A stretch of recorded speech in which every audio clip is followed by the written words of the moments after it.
tardes a todos. Qué lindo, Raúl, poder hablar un poquito de historias de vida, de situaciones con las que nos hemos ido encontrando a partir no solo de la praxis, de la clínica, sino de una investigación que les voy a presentar hoy y que están absolutamente relacionadas a esto que hablaba hoy Raúl, ¿no? A estas situaciones de estrés donde se crían, donde crecen muchos, pero muchísimos de los jóvenes, de los adolescentes y de algunos niños con los que nos encontramos a diario en el trabajo.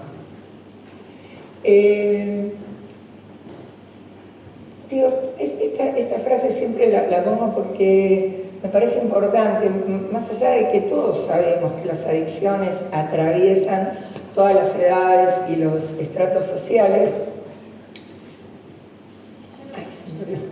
en adolescentes y en jóvenes que viven sus procesos, en adolescentes y jóvenes que viven sus vidas en procesos de vulnerabilidad social, las prácticas de consumo y algunas otras prácticas de riesgo se ven siempre enmarcadas en conductas de alto riesgo, con un alto deterioro físico y con un alto deterioro psicoemocional también. Esta investigación tiene por objeto a estos jóvenes, a estos niños y a estos adolescentes. Muy brevemente y rapidísimo, como dice Raúl, les comento que es una investigación que se lleva adelante, es un proyecto de investigación que tiene varias etapas. La que le voy a compartir hoy es la tercera etapa, que es en la que fuimos a escuchar a quienes padecen la problemática. Para eso encuestamos a cerca de 2.000 personas en tratamiento en 80 sedes de instituciones en el país.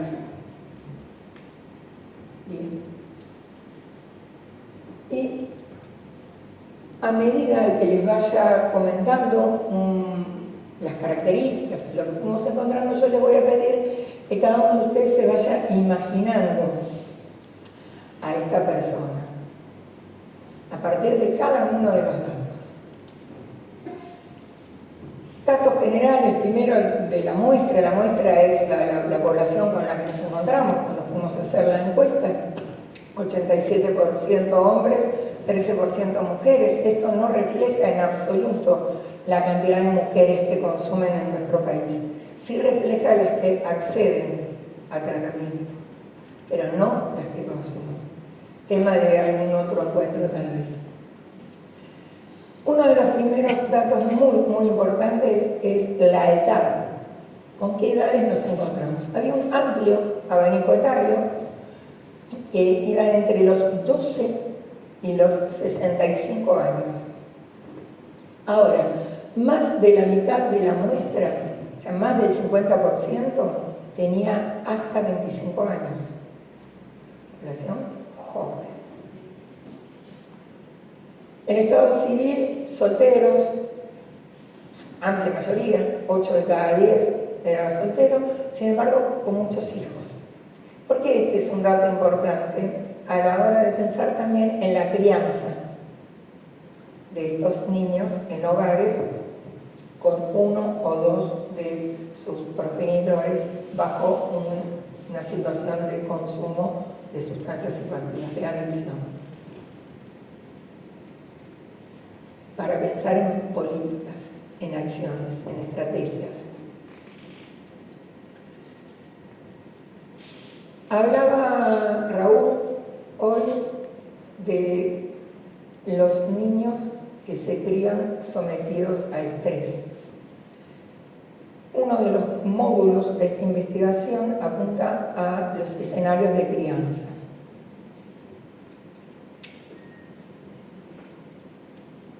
Tanto que nos dejó bastante impactados fue la absoluta liviandad, la naturalización de la violencia. El 61% de las personas encuestadas había recibido castigos físicos. trompadas, cachetadas, patadas.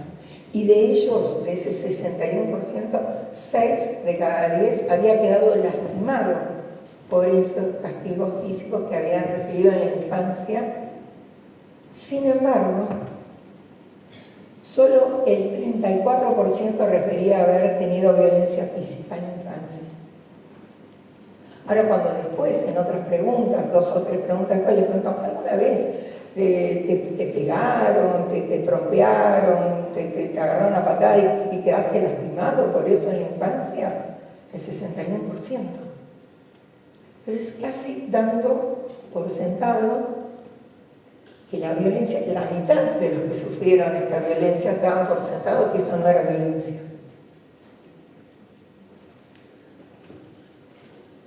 Hoy decía en la mesa esto de cómo me gustaría poner un colegio en mi pueblo natal. Tendría que ser una primaria, Pablo, no un secundario. En el 33% de los casos había familiares privados de libertad en el hogar. En primer lugar, tíos, primos, hermanos y padre, en ese orden de repitencia.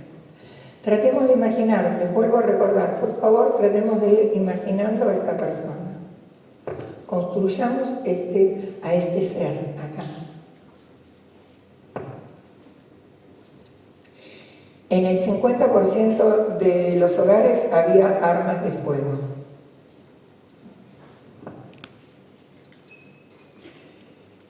En el 45% había un consumo problemático de alcohol, casi en la mitad,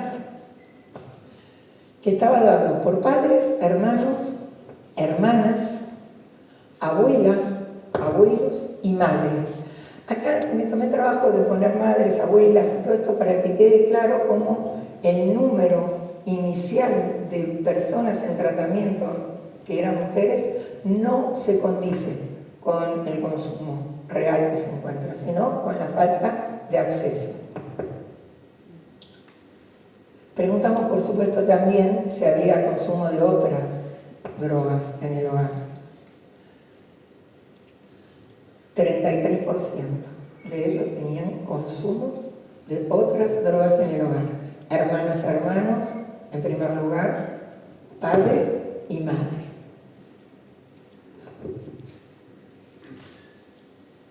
Preguntamos si había consumo de drogas en el grupo no conviviente. Primos, tías, hermanas, hermanos y padre. En casi la mitad, 46% de las personas encuestadas referían que había consumo de droga en familiares no convivientes.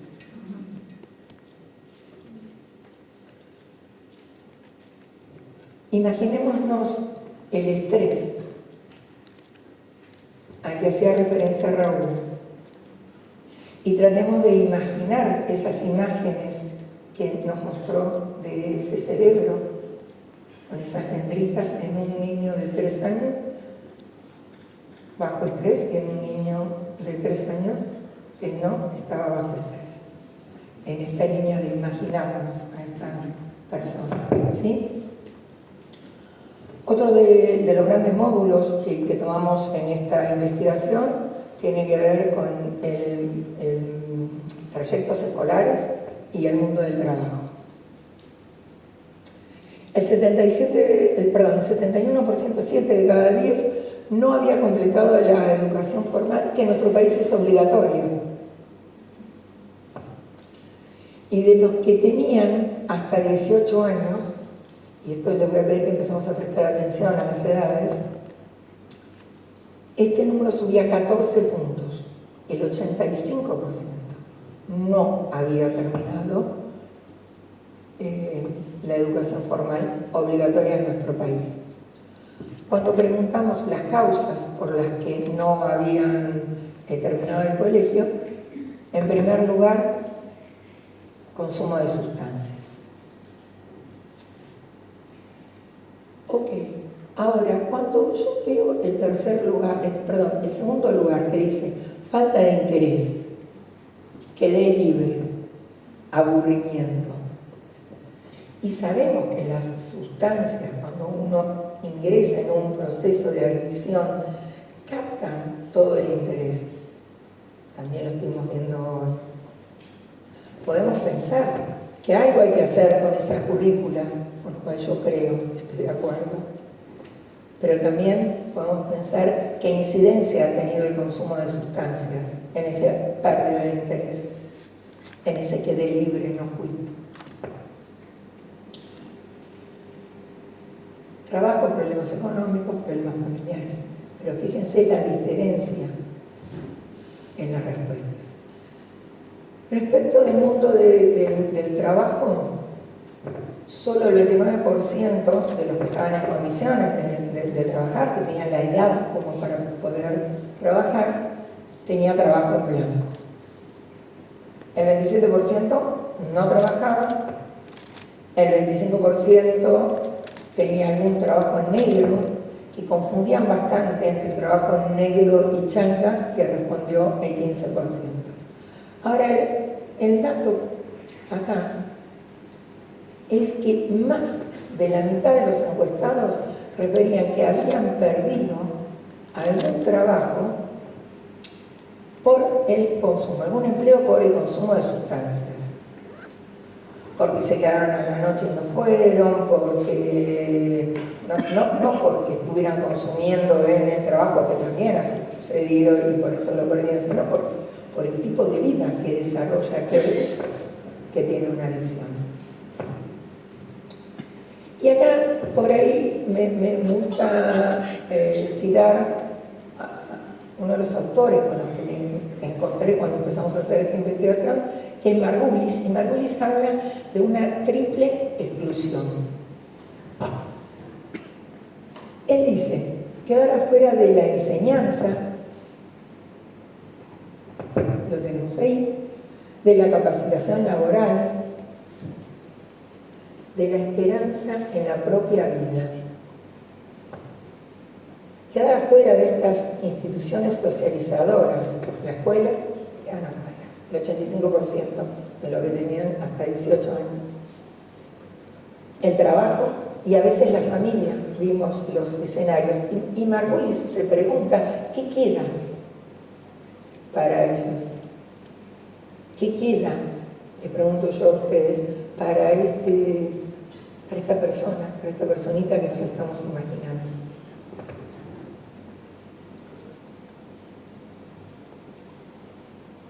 Un policonsumo exagerado, demente, en su mayoría de cocaína, marihuana, alcohol, y si hubiese un poquito más ahí de lugar, diría psicofármacos. El monoconsumo dado principalmente en alcohol y cocaína. Y acá de nuevo, ¿no? Poder pensar en el cerebro de este niño. Cuando hablamos de la edad de inicio en el consumo de sustancias.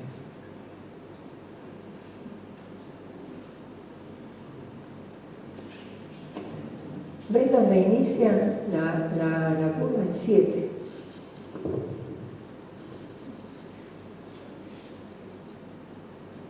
El 45% de las personas que encuestamos referían que habían iniciado el consumo de alcohol entre los 7 y los 13 años.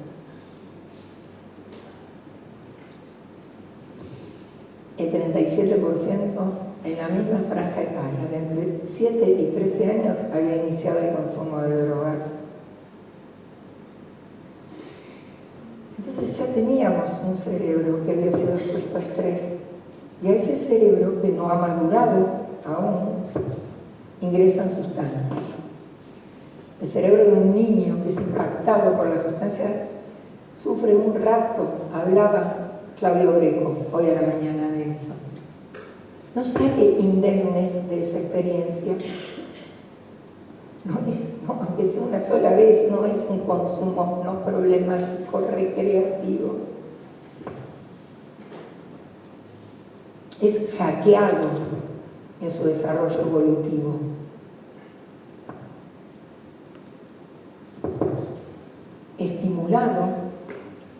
recibir sin esfuerzo, ¿no? Hablaba hoy de las dopaminas y de qué pasa con el consumo de cocaína y de otras sustancias.